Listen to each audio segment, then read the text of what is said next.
I want to enlist you to be part of the solution. Yeah, that's why we're here.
Hey everybody, welcome to Downballot. We do this show live every Friday at 7:30 p.m. Pacific, except on the rare occasion that we don't.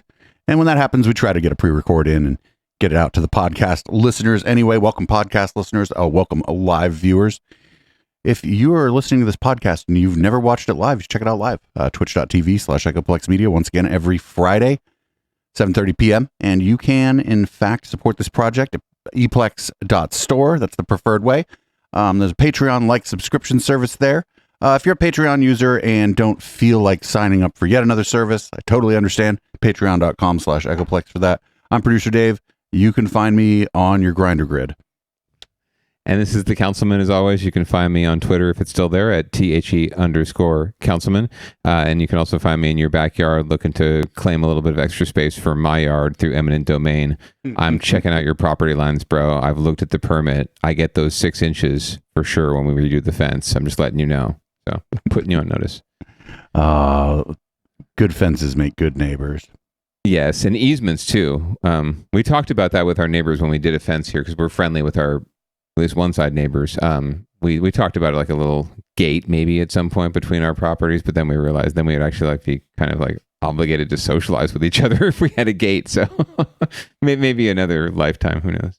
Yeah, maybe in another lifetime. Exactly. So I guess we got kind of a longer docket than usual. So let's hit it. What do we got for leading off? Well, I figured, it's Pride Month. So the reason for the longer docket is just because I figured we do a lot of talking about losers on this show, and we're going to get into a lot of losers later. So I figured we'd use some winners. So here's some winners. Hope, Love, Pride. Proudly presented by Pet Food Express and Broadway San Jose. All eyes will be on Miss San Francisco when beauty queens from across the state compete in the Miss California pageant next month. As Elizabeth Cook shows us, the first trans woman to represent the city will be fighting for much more than a crown. Number 4, Monroe Lace. It's a moment Monroe Lace will never forget.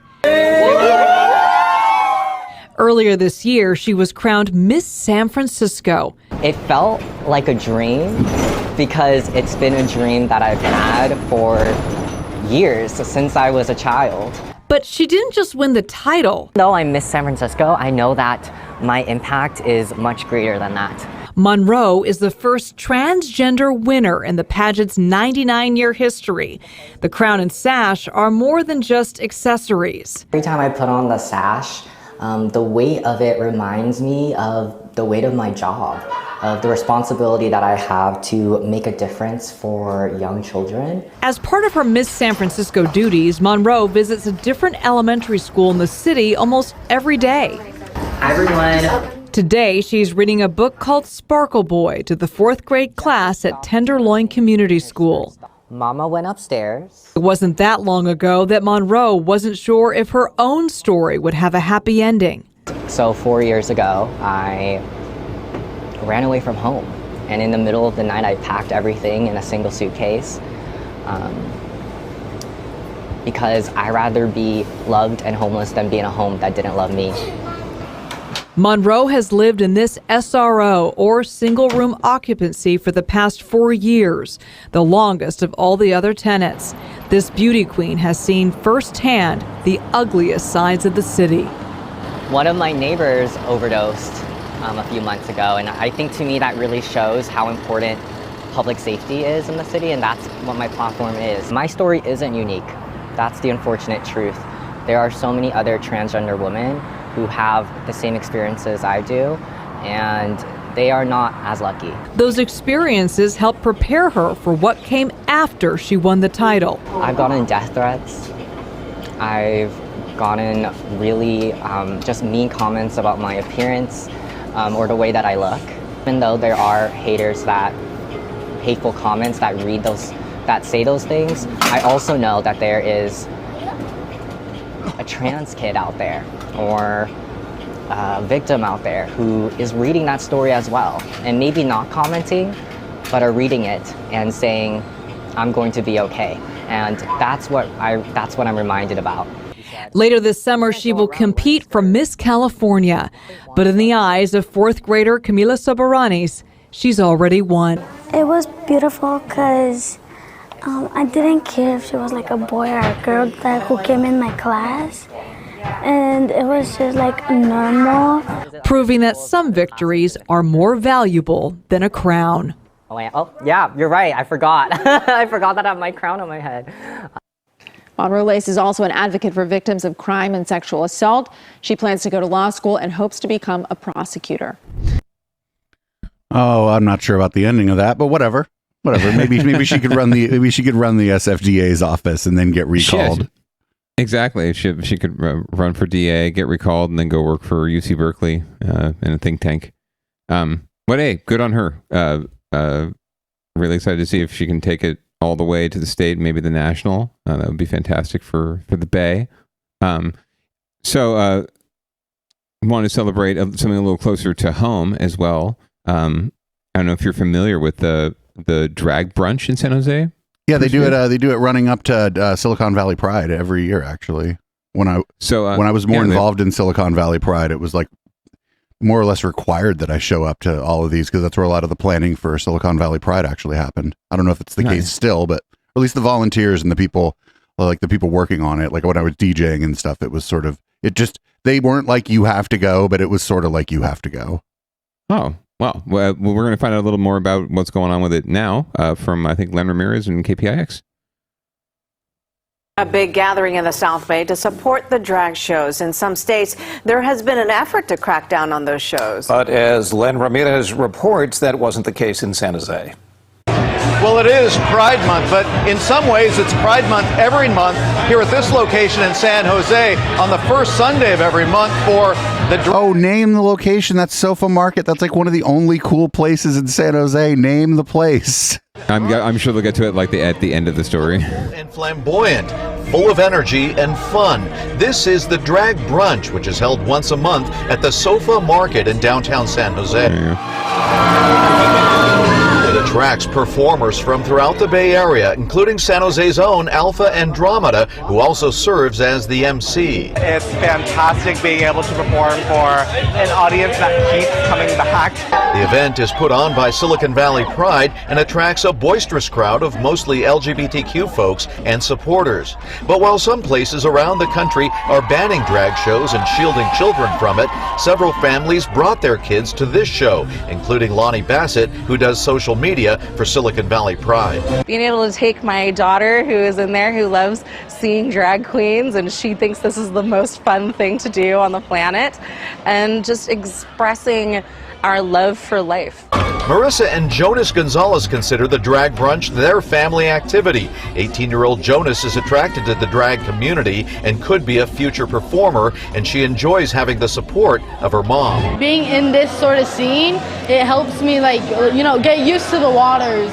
But even during the lighthearted performance, there were a few moments to address some serious concerns. This year, I think the focus should be on queer and trans people are in danger. The Bay Area is generally more accepting, but even here, performers say they do have to be cautious of the ever-present potential for a backlash. It is a lot to be a drag performer in 2023, where you have legislation being passed that is anti-drag, that prohibits drag performers from performing in certain states. Performers say this is considered a safe space, and the shows will go on.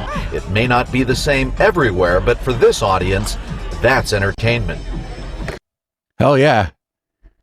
Nice. I feel like, it's a great story, really fun time, looks like. For me, I kind of missed something in the story, and that was, what kind of eggs do they offer at this brunch? Do they have multiple kinds of, carb? Like, do they have muffins, toast, pancakes, waffles? Like, what is the food looking like? Because I'm totally down with the performance, but I want to know what I'm eating while I'm watching. Food hasn't historically been great. You're not there really for the food. Although when they had it for a while, they were having it at the 5 Points, and the food there was real good. Yeah, that's a good spot. Okay, well, fair enough. I mean, I'm definitely down for just the performance, but if you can get really nice, eggs Benedict and a nice artisanal cupcake, makes it all that much more enjoyable. Yeah, I mean, I don't know if y'all want. I can meet you down there sometime. We go. Let's do it. We'll bring Bad Baby. So still leading off, but still in the Pride mode, and one more. We'll see. Winner.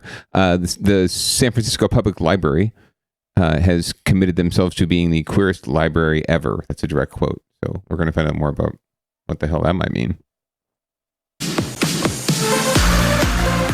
The San Francisco Public Library is celebrating Pride Month with a number of programs and exhibits showcasing LGBTQ+ history. It now calls itself the queerest library ever, and we wanted to see if it lives up to the name. Bold statement. KTVU's Christian Cafton has more on what the library has planned for the month of June.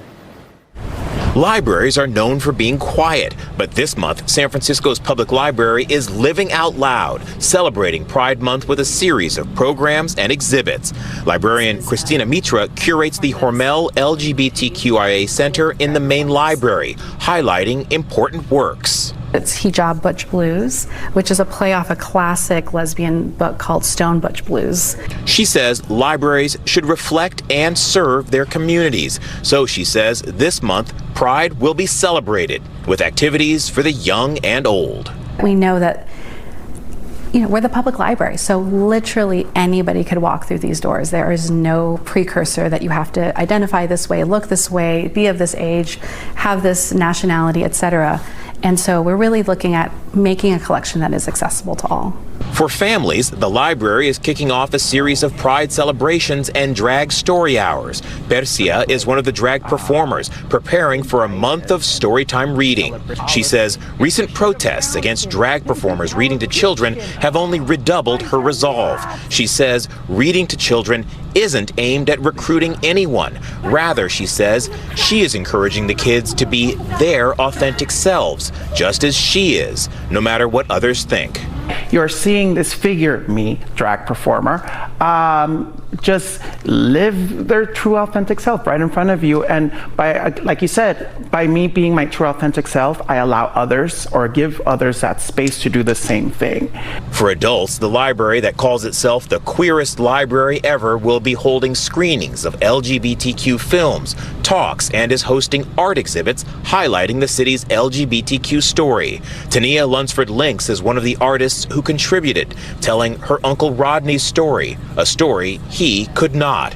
It's the story of a gay black man forced to live a split life, hiding parts of himself from some members of his own family. He was born and raised here in San Francisco. He went to Balboa High School. He was like a straight A student. He was really upset if he got less than an A. Link says she hopes sharing his story will inspire others to look back and live their own lives openly, honestly, and with integrity. When I think about Pride, I think so much about honoring our elders and honoring the folks who came before us, but also like fighting like hell for the young folks so that they might be able to be elders too. San Francisco Public Library will be hosting Pride events throughout the month. And if you can't make it to the main library, they'll be hosting events at branch libraries throughout the city. We have a link to those events on our web links page. In San Francisco, Christian Kaftan, KTVU, Fox 2 News. That's pretty cool. Yeah, they have a web links page. That's awesome. Yeah, I'd be interested to see what some of the art exhibits are and stuff there. Yeah, for sure. I did notice that they were being really quiet, even though they were talking about the library getting loud. But when everyone was talking, they're like, yeah, they were using their library voice. That's cool. That's cool. And like, I think maybe a city like San Francisco, more people might use the library than maybe a place like San Jose. Yeah. I mean, I don't know the numbers. San Jose gets pretty good. I think 6 million. I think usages or checkouts or something like that in San Jose annually, so not bad. But yeah, I imagine the San Francisco library gets a lot of usage. So I'm sure that a lot of young people especially will be seeing those exhibits, reading those books, getting exposed to all of this, and it's fantastic. Help us all, I think, in the long run. Looks good. So strangely enough, we had 3 good stories at the beginning of the show. Now we're going to move on into winners and losers, where there usually aren't any winners, and if anybody does win, it just wasn't who you were rooting for. That's very true, and I think it's kind of true in the first story here. I don't know if you were aware of this, the mock funeral that was held for public transit in the Bay Area in San Francisco. Oh no. Yeah, well, the governor's budget is not very kind to public transit at this time. It's not final yet. So advocates for public transit decided they would hold a protest, as is wont, and block up some streets in San Francisco. And this is how they did it, sort of New Orleans style.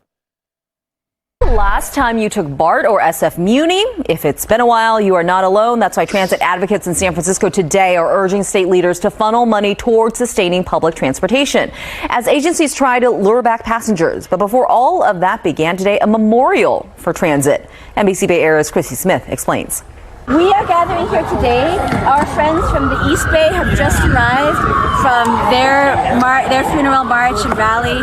and we're going to gather here and march together in a funeral procession to Civic Center. Transit advocates gathered in San Francisco this afternoon and marched. We're having a funeral for public transit because the state has not provided enough funding to keep transit agencies afloat at the service levels that we have been running. They explain that during the pandemic, transit kept essential workers getting to work. The federal government stepped in with aid to help keep things going, but that money is running out. And transit ridership levels are not back to where they need to be to fill those funding operational gaps. So transit agencies need just a little bit more time, a year or 2 years, to bring ridership back and figure out sustainable sources of funding. They gathered for a rally and talked about what's at stake with the proposed state budget. Near City Hall, elected leaders and others joined. Well, Muni's in better shape than BART is, but we still face a dire fiscal cliff in 2025.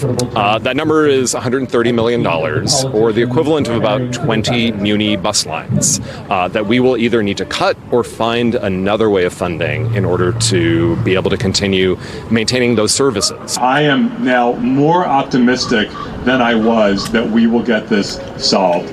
And both houses of the legislature have said they want to solve this, and we now need to work it out with the governor. State Senator Scott Wiener addressed the crowd. We know how to solve this. This is solvable. We need about $1 billion a year for 5 years. That is absolutely doable in the state budget, and we're going to keep fighting over the last week that we have to get this done. There was also discussion about going to the ballot in the future with a regional funding measure. Christy Smith, NBC Bay Area News. People ain't going to vote for the regional funding measure. Not likely. I mean, I don't know. I'd love to see the polling on it, but we've voted for so many and voted on so many funding measures for transportation, right, local and otherwise. I think people absolutely have fatigue on that one, particularly here in South Bay, where because of the stupidity of voters and racist white, suburbanites in the late 60s, early 70s, we don't have BART to begin with to San Jose. Because of that, we've had to take, at least 4 votes, I think, on funding measures just to get BART from Fremont to downtown San Jose, right? I don't see how folks are going to be really all excited about investing more, right? Simply because folks aren't taking it. I think a lot of folks are just arguing, well, then scrap it if folks aren't taking it. But also that's the folks who don't take it saying that, right? But unfortunately, when it comes to your general voting populace, non-riders outnumber riders. Yeah, and I mean, ridership has always been kind of it's always been kind of funny here in San Jose. Because oh, sure. I mean, I've been here for a while, but it wasn't like 1980 when I lived in San Francisco, right? And, like, if you were going to try to leave, say you were trying to leave the Castro to head towards downtown at 3 p.m. on a Friday on Muni, you might as well walk. Yeah, right. There were just so damn many people pouring into the Castro Street Muni, like underground. Oh yeah, absolutely. For whatever reason, they wanted to go. They wanted to head downtown for this, that, or the other reason. They wanted to hit BART to go somewhere. People who work in that area were, fairly privileged and were able to get off work a little bit early, and it was just absolutely jam packed from like 3 p.m. to like 10 p.m. If you wanted, it was just absolutely. It wasn't quite like this, but those videos you'd see of Japan where they are shoving people into the train. Right. It was, except everybody was super nice because it was the Castro, right? But then come about 10 or 10:30, now trying to leave like Powell Street or Civic Center to get to the Castro to go party or whatever on Friday, Saturday night. It was just absolute insanity. And so I got here and there's just nobody on the train. I'm just like, why are there nobody on the train? This is a very nice train. Why is no one on it? Very clean, very, very smooth, very quiet. I could tell you, we know exactly why. San Jose especially is a city and area that's been built up around the car, right? And part of California's obsession with our cars. Whereas San Francisco and to some extent Oakland are older cities, right? They've been around longer, more established as cities and in need of the transit options. San Jose just was late getting on the bus, let's just say, late hopping on the train. And they're there now, but it's you're right. I mean, the rail is coming. The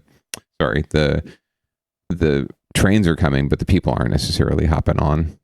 Yeah, it's unfortunate that the timing of this was as it is too, because BART, the extension to San Jose, is. I didn't. First of all, you remember when they were talking about it? I was like, "That's never going to happen." I don't know how many times I've heard, "Oh, BART's going to San Jose." Like I've heard that since I was a kid, but they finally did it. I'm still kind of mad about where they put it, though. I'm like, sure, but like whatever. There's an express bus that goes it goes from First in Santa Clara to the BART station. I think it only stops 3 places in between too, so it's almost like a shuttle. But I got on BART not too long ago to go visit my parents, and I was like the only one on the car. Rough from Berryessa. Yeah, and it was still hot as hell in that car. I don't know. They've never been able to air condition BART for some reason. I think it's just I don't know. Anyway. That's neither here nor there. I hope they get the money because like people need transit and like, you know, if there's no good transit and then like some kind of gas or like oil crisis hits or whatever, and people either gas is just, you know, so expensive that people are going to consider transit, or maybe there's no gas for whatever reason, right? The world's a complicated place, and we get some of our oil from here, some of it from other places. And so, you know, this stuff kind of needs to be there in the cities, and you know, we'll see. Nothing sparks change like necessity, right? And the comforts that we have and the privileges that we have, we're only going to realize what we have when people come to us and start wanting to fight us for them, right? And when it becomes a commodity that's worth going to, you know, physical battle over. I think that might be the point where we get there. But in the meantime, good. I'm glad that at least the people that make the decisions are trying to move us in the right direction. Whether or not the general populace is there yet, I don't know. But like you said, if you make it more convenient, you make it cheaper, you make it more convenient than using your car, and clean, right, and efficient, people will take it. I think. The funny thing about that is the places where transit is used a lot, basically LA and DC, transit isn't particularly clean, right? It's just it just goes everywhere. Right. And it's fast. The efficiency is I think I think the efficiency and the expedience and the cost will, you know, get people over the squishiness about the cleanliness if that's their issue, right? And like you've said before, you can get a lot more done when you're riding in a train than you can while driving your car. And you know, and if it's convenient for you, you don't get mad at the other drivers. You're not going to get in a car accident. If you own a car, you're going to put less wear and tear on your car. You're going to buy tires less often. Just all those things that go, you know, the maintaining a car ain't free. It's expensive. And so, if you grab a pass for transit for a month or whatever, and that's, you know, however much it is, and now you're not spending that on your car. I mean, that's fantastic. Just the gas alone these days, honestly, it's worth it. Gas is pretty expensive, and maintenance on the car is like, there's just a ton of advantages for drivers for there to be good transit. And also, like, if more people are on transit, if you do have to drive, there's less people on the road in your way. So traffic's going to be lighter too. You increase transit ridership by 20-30% or whatever, you're going to decrease traffic by a non-insignificant amount. True. And the roads get less wear and tear, right? Another problem with car maintenance is the roads are worn out, right? There's potholes everywhere, and your car just goes through a lot more wear and tear in the day-to-day. So with less cars in the road, there's less wear and tear on the road, and so there's less maintenance having to go on. So everyone's saving money in the long run if we just get on the train. Even if you do it like in a hybrid way, right? Okay, fine. You know, oh, I have to do this, that, and the other thing after work. I need my car, right? Whatever, fine. On Tuesday, take your car. And on Mondays and the other days, like, take the train. Try that. Or try one day a week taking the train at first, if you don't take the train at all, and see what happens. It all just depends. Like in San Francisco, that's easier than here, obviously. Depends on where you live. Or take the bus. You know, take the bus. Try it. The express buses here are they're nice, they're clean. I've ridden on them all myself. It's easy, it's efficient. Got my Clipper card, boom. So anyway, we should move on. Yeah, these people are assholes. It looks like people decided to film a music video on the Bay Bridge, except they didn't like get permission or whatever, and none of the things that you could see, like if if a famous musician wanted to have a shot of themselves on the Bay Bridge, they could arrange that shit. Oh, for sure. But I guess maybe if these people aren't famous, they can't arrange it anyway. But here's they illegally shut down the Bay Bridge for a music video shoot. Fan-fucking-tastic. And it's not Drake. And has drivers fuming. It shows what appears to be a music video shoot over the weekend in the middle of the Bay Bridge. For many drivers who use the Bay Bridge, the images are unfortunate, but not exactly surprising. They're knuckleheads. They're causing all sorts of problems. It's going to create problems in the future. You get anybody out there that gets hurt. A CHP spokesperson tells us they are aware of this incident. Like, who was that? Under investigation, but could not provide any more details. It's just the latest in a string of high-profile stunts that have turned the span into a parking lot. Like this sideshow back in February. In that case, investigators ultimately located the green Camaro at another sideshow and impounded the car for 30 days. It also triggered an investigation into the car's owner, who was arrested for allegedly stealing $20,000 worth of merchandise. The sideshows, videos, and stunts are a cause for concern for drivers like Andrea. And if they're going to do donuts or something, there's plenty of empty lots and fields to do all of that, rather than hurting people trying to get to work, to the hospital, or police trying to get to somewhere. Omar drives across the bridge every day for work and says he's been one of those drivers stuck in traffic during a sideshow. He hopes more can be done to limit these events. CHP points out while arrests aren't immediate, as we saw in the February sideshow investigation, the videos provide clues that can help them track down drivers weeks or months later. I feel like eventually something should happen, like with maybe better cameras, trailers that could catch the digits and the license plates and things like that, track them down. But yeah. Well, you may want that until they start tracking your license plate, buddy. Right. And then over to CHP, maybe they'll get them down. Papers, please. Papers. NBC Barry and News. Yeah, like people want that kind of stuff, right? Because of these rare occasions where this happens. But if they put a bunch of cameras on the Bay Bridge, all of a sudden Palantir is probably tracking your location or something, right? Like. Oh yeah, and the ACLU steps in, and everyone else bugs out, like, oh, my privacy. So yeah, you can't have it both ways when it comes down to it. And next time, guys, get a permit, for fuck's sake. I know you're not Jay-Z or Drake or whatever, but you can still go through the process and see if they'll give you a permit. You never know. You might be able to do. You might be able to do it in the middle of the night. Right, exactly. I like the cutaway though to the first guy. I just didn't know who the man on the street, right? But I didn't know what the hell his deal was. The guy who called them all knuckleheads. I don't like what was his connection. I didn't understand how that guy came into the picture at all. But good on the news for getting multiple opinions at least, and not relying strictly on that man's opinion. I like the one lady who's like, there's empty parking lots. Go do the shit in an empty parking lot. Yeah, right. Like, that's sort of my attitude. Like, there's plenty of places to go do your shit, like, that aren't going to disturb people. But then you realize, well, that's kind of part of their point, is disturbing people. Like, they're deliberately trying to disturb the peace. I think that if it's for a music video, the point of it is to get a shot of them on the Bay Bridge, because it's an iconic landmark. That particular, yeah. I'm speaking of the sideshows, but yeah, I know for that, absolutely. And you see shots on there all the time. Commercials are shot on the Bay Bridge all the time. San Francisco has its own film commission, so there's someone you can apply to get rights. And if you can't, like, go on the pedestrian walkway and shoot your fucking video.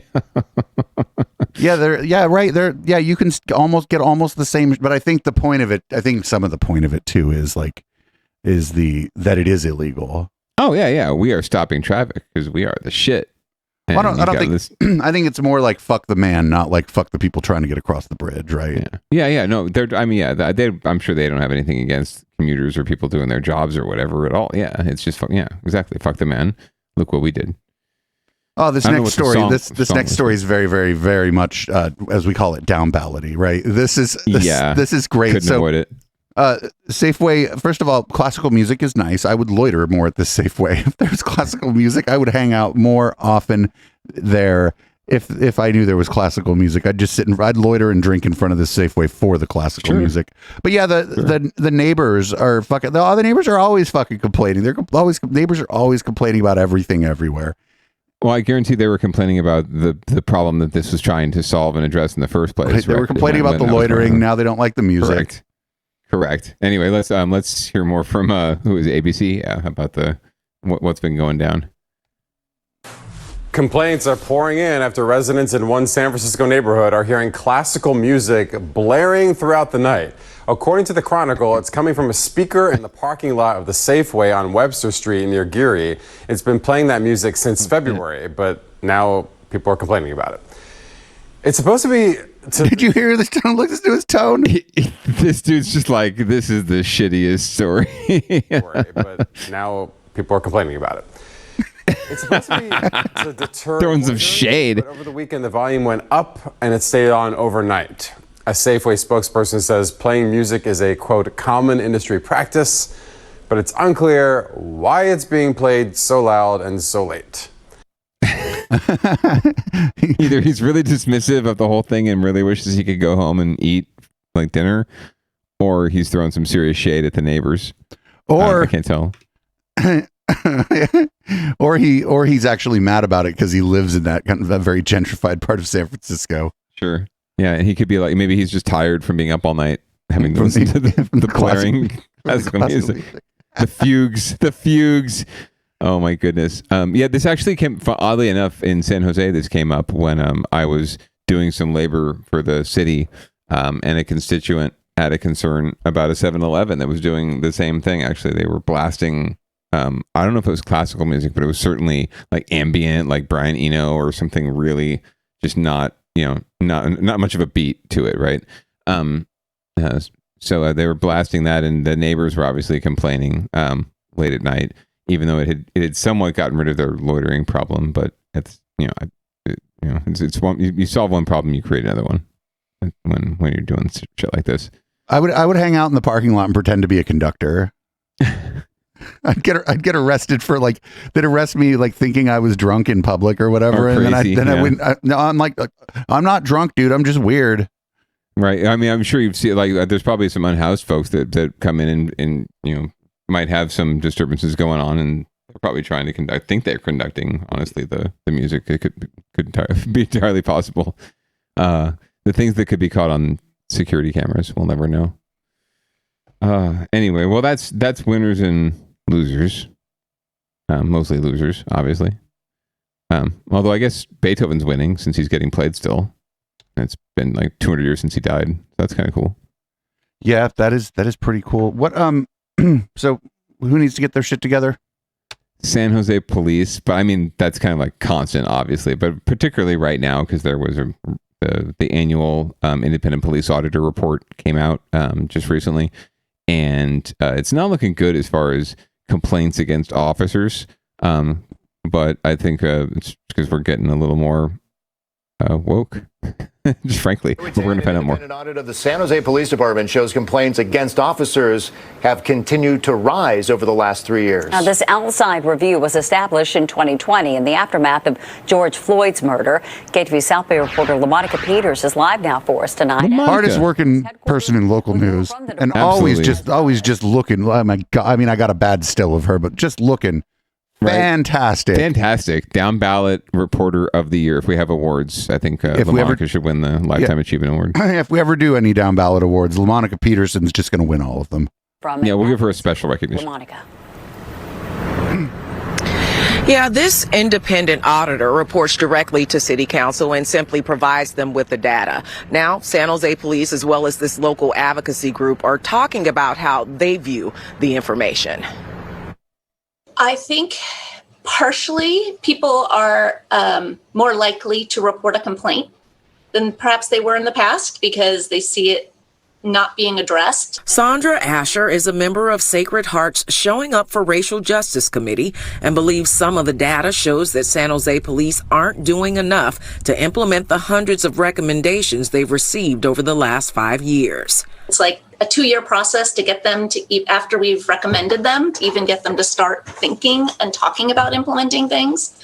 So just moving faster. According to the latest police improvements report, San Jose police have implemented about half of the 500 plus recommendations made by the Reimagining Public Safety Committee. Still, this year's independent audit shows that complaints against officers have continued to rise. In 2019, 289 officers received at least one complaint. In 2020, that number rose to 348. In 2022, 361 officers received at least one complaint. In 2021, the audit report only provided updates on the recommended police reforms, and data was not provided for complaints. In response to this year's audit, San Jose Police released this statement saying, in part, the IPA report illustrates how the department is holding personnel accountable for conduct. The department's percentage of complaints received compared to total calls for service has increased 0.01% from 2021. So wait, they do have the numbers. Asher says an Yes, increase in complaints, but they didn't report them for some reason. from year to year means more involvement from local leadership is needed. I would like to see the city council step up and remember that they are in charge, that the police officers union is not in charge. They are in charge, and they need to mediate in good faith. But I think we need to focus on a culture change. Wouldn't it have been great if she'd have just come and been like, you know what, fuck the police. Audit also showed that in 2020, She's very professional. She'd never do that. had enough evidence to prove misconduct. In 2022, 18% of those complaints had enough evidence to prove misconduct, which is a 6% increase over the year. Heather? All right, LaMonica Peters reporting live for us there with that information from San Jose. Thank you, LaMonica. Yeah, like Chat was saying, that's just the best scarf and eyeshadow combination that any news person is ever going to pull off, ever. Right, especially local news, especially. Like we're all very familiar on Downballot with local news and the caliber there. But yeah, LaMonica just rocks it every time and brings facts. Can't deny that. She's in just bringing facts. She's in so many of these clips too. She's just working real hard. Fucking hell yeah. I bet she's probably, just because of the state of local news more broadly, she's probably not being compensated appropriately for the fucking bang up job she's doing either. Well, I bet the anchors make all the money. They're all looking to move up, as it were. And so one day, who knows? Maybe she'll be an anchor. She's certainly earning her way. But yeah, there's a lot to unpack in this report, and obviously complaints are complaints, and whether or not they're sustained or there's even any follow up on them, right? And any actual punitive response, right, or any sort of whatever they want to call it, response to the officers themselves. It's generally not, right. Although those seem to be up as well too, even though there's just not usually many complaints that are sustained, especially by because a lot of these complaints come to the IPA. The IPA has no authority, at least right now, to do anything as far as demanding or directing change, right? They can just make recommendations to the council, and the council has to act. That's what one of the nice ladies was talking. The nice lady who should have been like, fuck the police. She was talking about. I mean, in private, Yeah, right. In private. But the complaints come to IA, right? And it's IA, right? It's internal affairs, but it's like, are they really doing their full due diligence to investigate their own? Who knows? It's just, there are usually not that many complaints that are sustained. I do think it's worth pointing out that 361 complaints, that's not just complaints, that's officers who have received a complaint. That's like a third of the force, just FYI.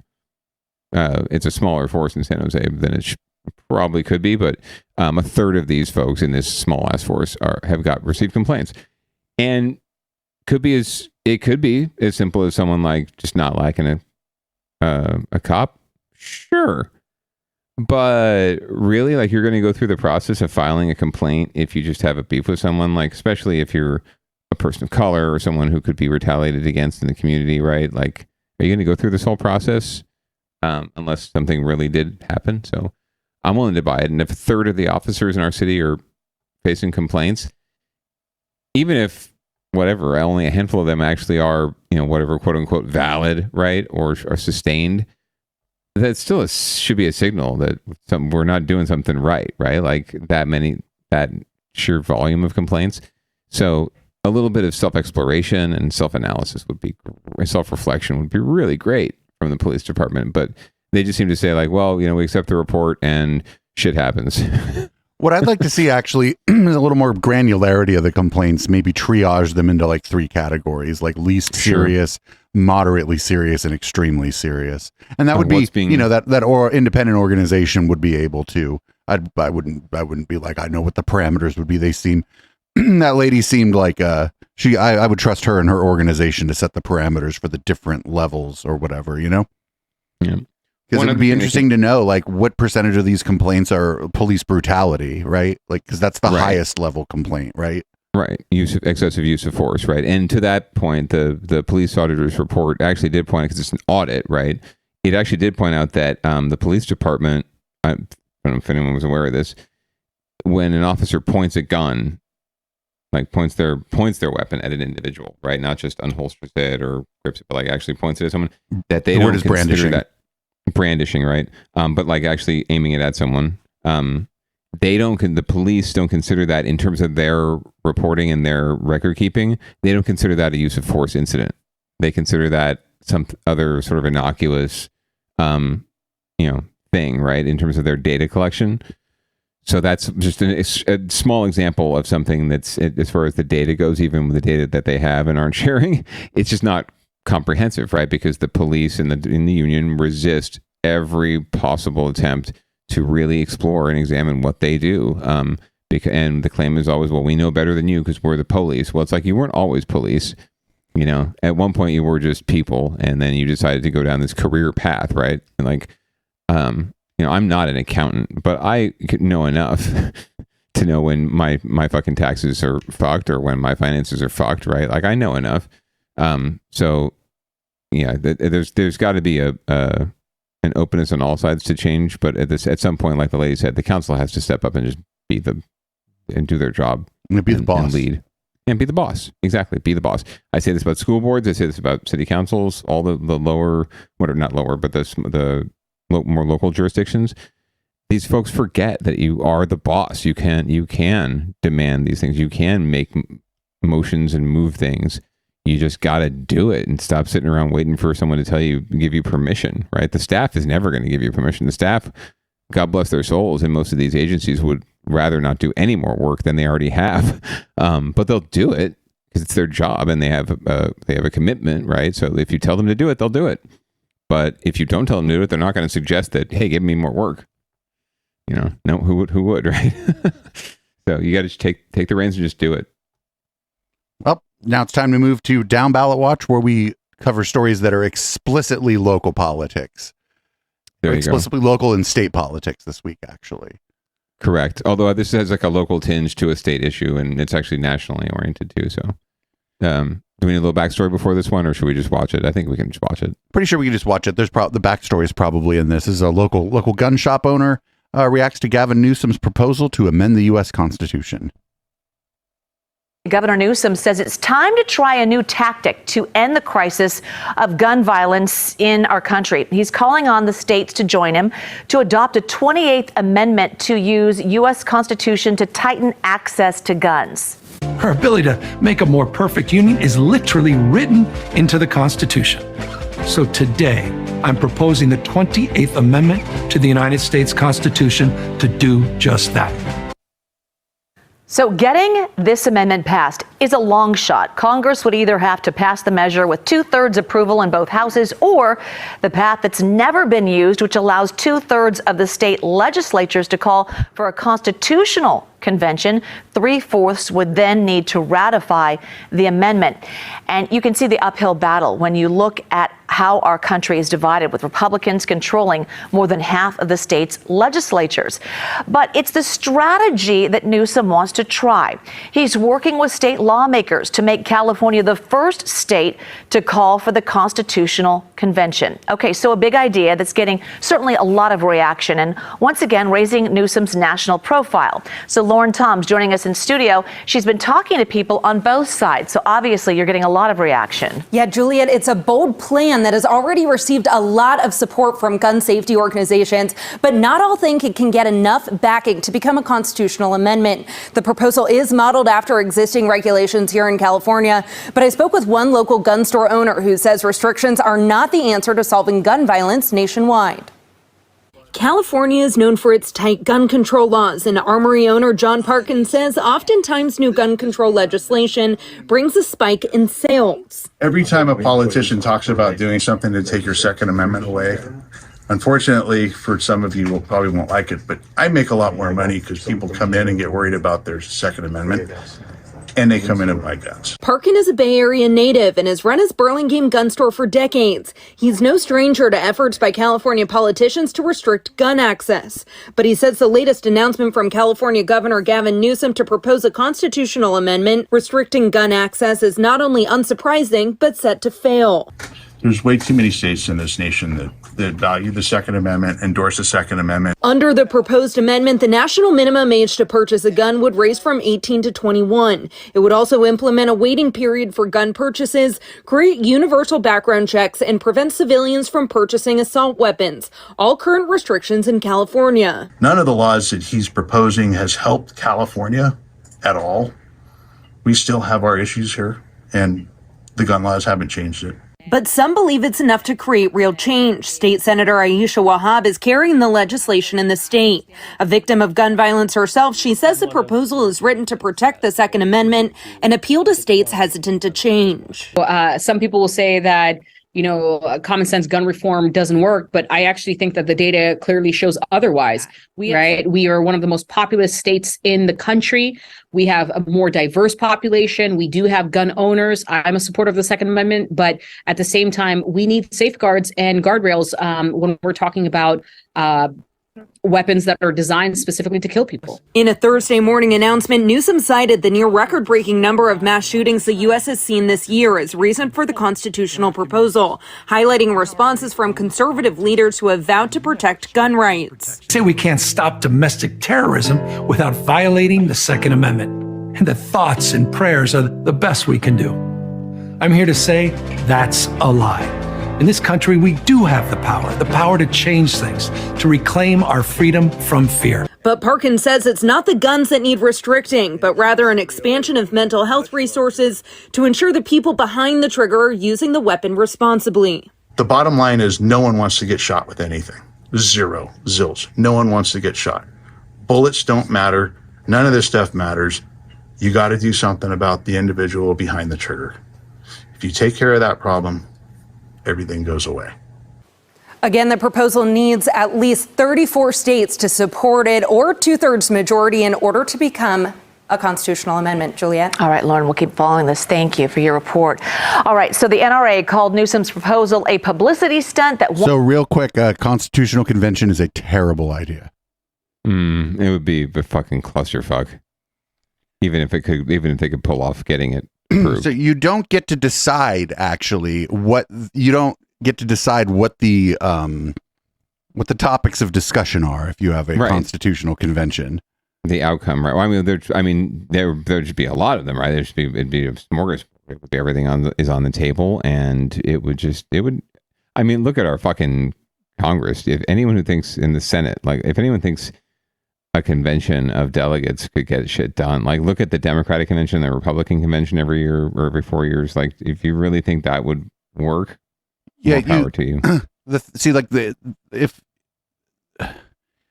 Gavin Newsom has to know this, that if the enough states agree to a constitutional convention, they could just decide to repeal the First Amendment or the Fifth Amendment or the 10th Amendment. Let's be very, very clear. The point that was made, they buried the lead here, which is that he's trying to raise his national profile. That's the entire point of this. He absolutely knows 100% this is never going to happen, that this amendment will never happen, that the Constitutional Convention would never happen, that other states, maybe he'll get a couple other governors to step up and say, yeah, I'll do it. And he gets him a couple other news hits out of it. But he's absolutely doing this just for the saying that he's going to do it and getting on the news for saying he wants to do it. And he's just doubling down and throwing down as the guy who's going to run for president, who's not afraid to take on the gun lobby. He's drawing that line in the sand with this and with everything else he's doing, because he's really, this issue especially, he's really been pushing the national profile on this. So yeah, he's just doing this for the publicity. The NRA is correct. Sorry, but they're correct. It is a publicity stunt, and the others are correct too. In that the gun shop owner, is correct in that it'll go away, and everyone will still have their guns, and we'll still have the problems that we have, because we also have a problem of people and mental health in this country, right? It's not just the access; it's the people, it's the folks that are getting access to these guns too. So it's funny that the losers are all right in this story, the losers from my perspective, but they're correct in this particular instance, because he is, Gavin Newsom, he is a politician through and through, and he's doing a very politician-y thing. Yeah, he's running for president in 28. That's all this is a campaign ad for himself in 28. Correct, because he's got to do something, because he's terming out, I think, in 26. So he'll have a couple of years where he's just not going to be governor or doing anything. So before that run, so he's got great timing if you want to run now. It's great timing actually if you want to run for president, I suppose.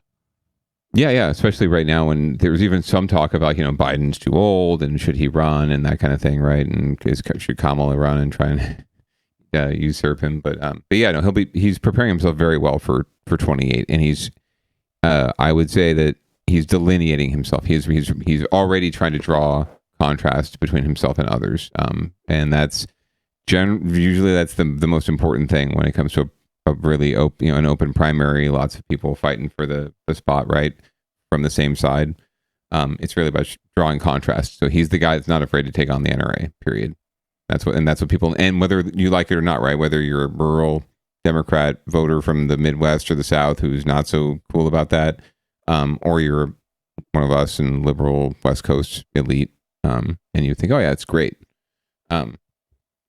I come down in the middle. I think it's a political stunt, and I hold it against him, even though I agree that it's something we need to do, and I'm not afraid to take on the NRA myself, but only on Twitter. Yeah, I mean, whatever. He's going to run in 28. Yeah. Well, or maybe not. I mean, who knows? Some better offer might come along for him, because running for president is actually kind of sucks. So if he's like, well, look at all this money I'm getting from doing this other thing, maybe he won't run. Yeah, being president sucks too. And then we'd have to hear all over again about how he fucked his best friend's wife, and it would just be an embarrassing a couple moments. I mean, that's one of my favorite things about him. Anywho, shall we move on to? Yeah, let's move on. More stories in the down ballot space. So San Jose, as you know, is dealing, and as we all are in California, dealing with a crisis of homelessness. And one of the tools in the tool shed of confronting this crisis is safe parking, and allowing folks who are living in their RVs or their cars, and there are a lot of them, accepting that they are here, and instead of forcing them to just find a place on the street somewhere, giving them a space to call home in their RV. But as you can imagine, the same neighbors who are upset because there's all sorts of RVs and encampments on our roads, they're not so keen on having people parking their RVs in their neighborhood. I'm shocked. Let's learn more. In an effort to reduce homelessness and get broken down RVs off the street and into a safer setting, the San Jose City Council unanimously approved plans for a new safe parking site today. It's a proposal that already faced strong opposition from people in nearby neighborhoods, some who protested outside the entrance to City Hall before today's vote. Like right now, it's too close to the residential area. That's the problem. The thing they're describing is just a different residential area. Fuck you. It's where people are living. 85 RVs to set up long term. But the news is doing a fucked up thing here too, because they're not showing like an RV park. Safety, and want to know if the homeless living there would be screened. If all the neighbors do you screen all your neighbors? Opposing this plan. Lady, go look at the Megan's List website for your neighborhood and then come talk to me again. It means this is not a good plan. It'll be placed on a 6-acre property at 1300 Berryessa Road, about a mile from the BART station. The city will lease the vacant lot from a developer for the next 10 years at a price of nearly $19 million. They are moving people from one place to another, like a musical chair, just displaced. But this is for 10 years, dude. We're going to have security, supportive services, and other things that the residents need. Councilman David Cohen proposed the property as an option as it is in his district, saying it used to be a truck depot, adding it's more than 1.5 miles away from the nearest school.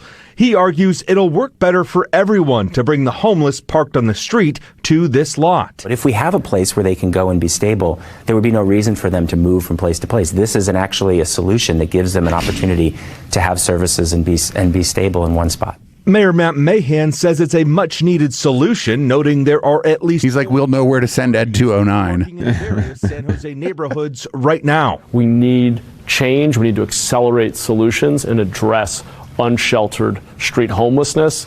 These kinds of interim solutions give us a pathway to doing that works. With the approval, the city will move forward to set the area up, but there's no set date on when it will open. In San Jose, Ian Cole, NBC Bay Area News. Sure. I mean, they're going to have to build some infrastructure there for the RVs because RVs need power and it depends. Some of them are going to have like bathrooms inside the RV, so they're going to need like places to drain the tank and stuff. But this seems okay. This seems all right. It's all part of the $19 million price tag. So I think things do cost money, but that's a 10-year price tag. So that's a pretty good deal, I'd say, over time, depending on how many people actually use the site. There have been issues with safe parking sites in the past where it just they haven't been utilized as much, whether that's because the city and others don't do a good enough job of outreach and letting people know, and then that's a huge part of it. So hopefully they're doing outreach around this as well, especially in the neighborhood right around the site, right? So that you can alleviate whatever concerns people have anyway. Like, frankly speaking, it's never a safety thing for me, right? You could, on our street, you could line up RVs as far as the eye could see, and I wouldn't be concerned about my personal safety. I'd be concerned about the folks having to live in these RVs, right? And what are their prospects and how can I help them? Not so much about them, I'm more worried about the guys speeding down my street and speeding through stop signs, running into me or baby, right? Not so much the folks that are trying to find a place to live. Yeah, I've never thought like when I lived in Campbell, right along Nido, there were a lot of RVs parked, and I was I didn't even really think much of it. Yeah, no, it's some people. You're just the type that's going to notice that kind of thing, and it's just every little thing, everything in the world irritates you, and other people irritate you. Or you realize people irritate me all the time, just not the people in the RVs. Not the people in the RVs, exactly. You realize you live in a city, and you gotta roll with it, and people need some more respect and more dignity. And if we gave them that, and we didn't treat them like criminals, maybe they actually find their way out of homelessness. So we're going to move on to some news about the soon-to-be, I believe, Las Vegas Athletics, the Oakland A's currently. Well, it could be homeless A's soon enough, so we'll find out more though in this story. Maybe they'll be living in an RV park. Yeah, this is a double hit, but we can go pretty quickly through them. But let's play the first clip. Sell the team! Oakland A's fans not going down without a fight and holding out hope that the deal in Nevada could still fall through. This is like urgency time for A's fans. The Oakland 68s, a nonprofit made up of diehard A's fans, is holding a reverse boycott at the next home game Tuesday night when the A's take on the Tampa Bay Rays, calling on fans to pack the stadium and raising enough money to hand out thousands of shirts to fans on Tuesday, which say the word sell, asking owner John Fisher to sell the team. What is the point of owning a major league franchise when you don't invest in it? While Chris Robbins, president of Save Oakland Sports and season ticket holder for the A's, says he's confident Tuesday night's game will sell out all 50,000 seats. And he's also holding out hope that the Las Vegas deal will fall apart, as Oakland has already lost both the Warriors and the Raiders. We're hoping that as a former teacher, right, we're hoping that the teachers win out and that the people in Nevada realize that this guy's got $3 billion, meaning John Fisher, the A's owner, that they need to focus on giving public money and subsidy to the local community there and stop stealing our teams. This while Congress member Barbara Lee, who represents Oakland, wrote a letter to the MLB commissioner on Wednesday, pushing Rob Manfred to reconsider MLB's involvement with the A's relocation process, saying in part MLB's continued active encouragement of the A's abandonment of Oakland and the East Bay runs counter the rationale supporting MLB's century-old exemption from federal antitrust law. And Oakland Mayor Sheng Tao standing united with Congresswoman Lee to keep the A's rooted in Oakland. And I know MLB has this great concept of wanting to diversify its fan base. And so we need a baseball team, we deserve a baseball team, and we want the Oakland A's to be rooted here, whether it's with this current ownership or with the new ownership. You're kind of hinting something that we're all hoping for, which is to sell. And whether or not a sale happens, Golden State Warrior star Steph Curry is also coming to bat for the community of Oakland. Even when we left Oakland to San Francisco, I know it was a tough move, but we're still in the area and able to reach, the fan base that supported us so much. So you hope they stay. That's the answer, because you know how much it means to the community to have something to look forward to. I know Steph Curry buys all his cars on CarMax, and he isn't just being paid to wear that hat. In Oakland, Absolutely. in Howland, And he eats at Subway. I don't Nice. care. The thing is, the Oakland Coliseum is falling apart, and the place where they wanted to build the stadium was stupid. It was a harbor. Well, yeah, they were just going to get in the way of the fucking Port of Oakland. It was like, here, we're just going to get in your way. At one point, like 15 years ago, the idea was Fremont, right? At the Auto Mall Parkway. They were going to build a stadium for the A's out there. It's too far from transit. It was just close. The idea was that BART was coming, but that it was just close enough to Santa Clara County, but not in Santa Clara County. And the whole sticking point was that the Giants, the other team from the Bay Area, had Major League Baseball had granted them territorial rights to Santa Clara County because they had thought about moving there at one point, and so the Giants were reluctant to let the A's move because they knew that if they did prevent it, that the A's would likely move out of town, and that would be the best thing for the Giants because then they'd have the Bay Area all to themselves, which is probably what they're looking at anyway. But there might be a reprieve coming soon. But there's a quick hit about what's happening in Nevada as the A's are looking. This is up your alley about the public subsidy. The A's pitch to build a brand new ballpark on the Vegas Strip is stalled out for now. Nevada state senators were supposed to be talking about it in a special session today. Problem is, most of them didn't show up, and that was probably on purpose. Andrea Nakano has more on why A's fans who desperately want the team to stay here in Oakland are seeing just the tiniest sliver of hope. Many A's fans have been closely watching the special session in Nevada this late. Why do they just have her standing in front of a bunch of weeds? I don't know. Keeping the A's rooted in Oakland. Seeing that the assembly does not have a quorum, we will adjourn until Monday, June 12th at the hour of 9 a.m. The A's struck out for now as 40 members of the Nevada legislature Looks like a chemtrails conference in there. on a $380 million subsidy bill to build a stadium in Las Vegas. This is kind of a 911 emergency call for A's fans. I've been kind of referring to as to just rally together and just fight just to keep the A's in Oakland. Anson Constanares is a member of the fan group Oakland 68. It's organizing a reverse boycott for next Tuesday to show just how much the green and gold means to Oakland and the fans. Yeah, we can cut off them. I think we heard more about this rally. But that was the first part of it was the real story about the postponement. Yo, I'm not an expert on Las Vegas, but they don't really need the A's to draw in entertainment bucks. So the A's owner going in there and telling them, "Oh, you need to help me pay for my stadium." They're like, "Fuck you." That's like the state of Nevada at least is probably just gonna think about they don't need it. They just don't need it. Vegas is cracking. Yeah, they did help the Raiders. They did subsidize the Raiders stadium when they moved down there, and that's even less of an impact. We're talking about like baseball, 81 games a year, right in the Strip. There's something to be said. I mean, I don't know what tourism's like in Vegas since the pandemic, but I'm sure that they're not like, living at large as they used to be, but I'm sure they're not hurting either. And at the end of the day, it's one of the top tourist spots in the country. So I think you're right. But again, I don't think they feel like it hurt, right? If the team wants to move there, it's more about the team than anything else, right? So you're right. Like the team benefits more than the city does. So they shouldn't give away the farm. But a lot of times it's the skid greasing and the politician hand grabbing that really does all this, and not need or desire or public interest, right? It's sometimes just who knows people and who can get things approved. So, yeah, I don't know. I mean, this is just anecdotal, but we're looking at maybe going to TwitchCon this year, and that's in October, and it's in Vegas. It's in Vegas, and my take is that tourism is doing just fine there, based on what I'm seeing when I'm looking for like accommodations and shit. Tourism's doing just fine there. Just fine. Well, just fine.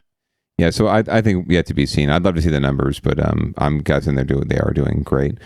So again, and you're right. I think the A's need them more than they need the A's. So and there's plenty of other cities that would be happy to have a major league team too, if push came to shove, including San Jose, frankly. So that you never know what happens in the future. But no, don't come to San Jose. Don't come to San Jose. Please. I know.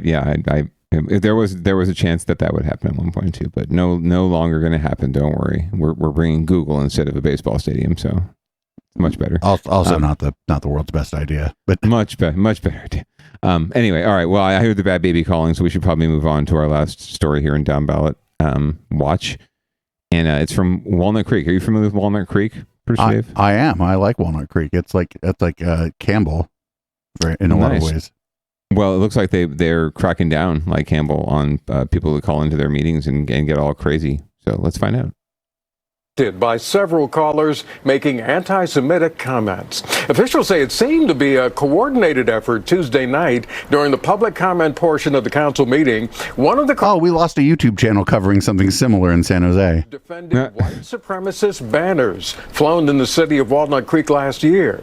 Mayor Cindy Silva interrupted that caller, asked that person to be respectful, but when he kept going, Councilmember Kevin Wilk said that call should be cut off. We take issue and will refute anybody that has hate speech or discrimination against anybody, whether it's anti-Semitism, anti-ethnicity, anti-racism, against LGBTQ. It doesn't matter. We'll take issue with that. But people, of course, we want them to be able to speak at public comments as long as they're respectful and they follow the rules that the mayor outlines. The council member Wilk and the Walnut Creek City Council have been outspoken opposing anti-Semitism. Well, good. Thank you for being on the record. You know what? Good on the news there for not playing the call, by the way. Yes, absolutely. Or giving them any play whatsoever, really, right? That's I thought that was a good part of the clip. So it's good to see that they're cracking down, though. We've watched enough live public comment, right, to know that it's just not worth elevating. So we're going to move on to another thing. I see two here. Pick one. I think you know which one I was going to pick. And the reason I'm picking this one is because there's also off of the coast of Europe, there are orcas, killer whales, going after boats. So I saw the good wife saw that. She shared that story with me. I love it. Yeah, they appear to have a ringleader and everything. So I feel like this crow probably also heard about that on crow Twitter and was like, well, if they can do it, so can we. The crow isn't really messing with boats, but it's like the crow's like, excuse me, this is my park. And here's the local hit from Fox 2, KTVU Bay Area. 10 visitors to Preservation Park in Oakland might want to be on alert. A pair of crows have been going after several people in just the past few days. KTVU's Alyssa Harrington spoke with witnesses. She joins us live tonight from Oakland with the story. The crow's a NIMBY. Well, Mike, people say that these birds have been swooping, brushing against people, getting close to their faces, even attacking them. A letter even went out to tenants in the area warning them about these aggressive crows who are likely protecting their nests.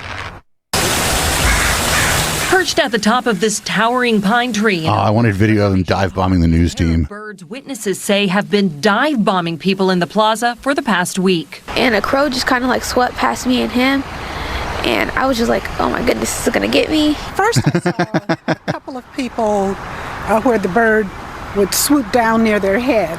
And then the other day, I guess it was Tuesday, we got a notice from the Preservation Park office, management office, alerting tenants that there was a territorial crow.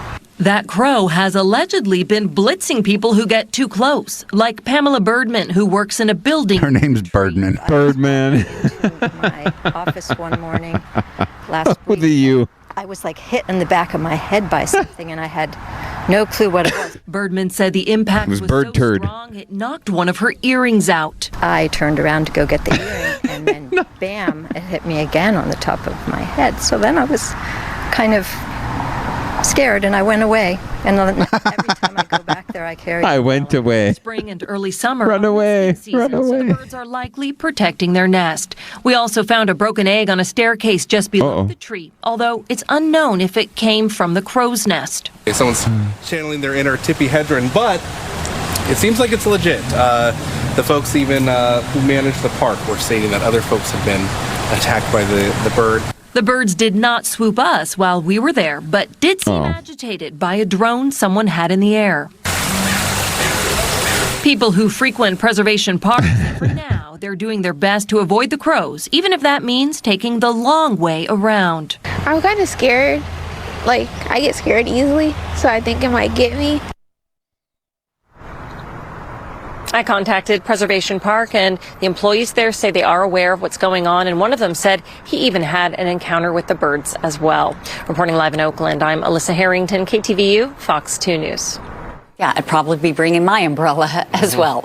Oh no, that's you would just piss off the bird with your umbrella. The bird would be like, "Oh, Becky brought a weapon, did she?" Yes. Crows are very territorial. But right over here across the street from our house, we have some ball fields, and I've certainly been jogging around those fields, and there's crows that perch their nest in like the backstops of the baseball fields, right?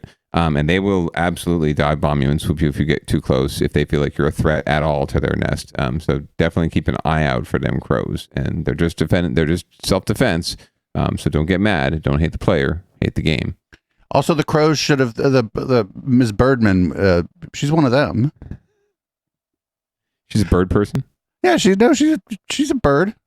A birdman. Birdman. Birdman. A bird. It's spelled like turd, but sounds like bird. Yeah. It's come on, crows. Pick your battles. Pick your battles. Seriously, find someone who's find lizard man or something. Anyway, well, you want to read us out, producer Dave? Yeah, I'll actually read us out for a change here. Let's do it. This has been Downballot. We do the show live every Friday at 7:30 p.m. Pacific right here on Twitch. You can support this project at eplex.store and at patreon.com/Echoplex. Live viewers, stick around. We have Downballot this evening. We'll be watching the Plandemic 3 movie, and joining me in studio for this will be Patty Kay of the Ruffies. Ooh, very fun.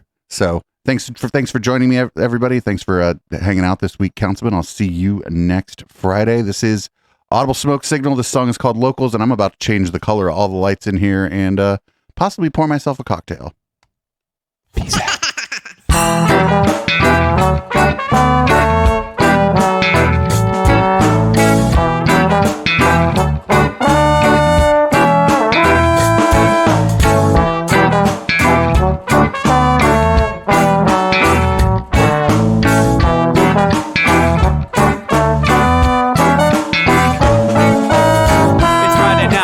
Time to get the party started. Pick up my phone just to check and see who's calling. Dress up real nice for the ladies at the bar, and I'm driving in my car just to get to where they are.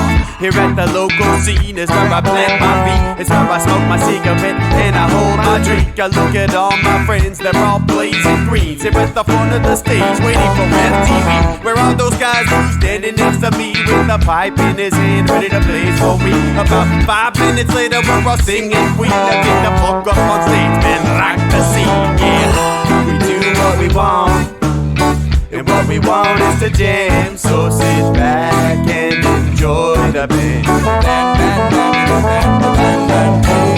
We do what we want, and what we want is to jam. So sit back and enjoy the band. Enjoy that band. cause you know where we are. We're headed out to the car to smoke another one and another one. Now just when the magic starts kicking in, I hear relapse playing, you know it's time to head in. Alright everybody, now it's time to grab a new drink. Spark it if you got it and then pass it to me, yeah. We do what we want, and what we want is to jam. So sit back and enjoy the band. We do what we want to do, and what we want is to jam. So sit back and enjoy the band. Enjoy that band. Last up on the bill for the show tonight is Down and Dirty at 5, so we're headed outside. Let's spark up another joint now. Who's got my lighter? Stoner E, of course. Shouldn't you be inside? I'm all up in this bitch, being who I gotta be. I'm fucked up like the U.S. economy. The truth is that I don't think logically. Stoner E take you on a psychedelic odyssey. Now inside motherfuckers is rockin' me, and outside shit we smoke a lot of broccoli. Rocky the roller, yo, that sexy girl be jockin' me. Ain't too drunk to fuck, but I'll probably do it sloppily. We do what we want to do, and what we want is to jam. So sit back and enjoy the band. Enjoy the band. We do what we want to do, and what we want is to jam. So sit back and enjoy the band. Yeah, yeah, yeah.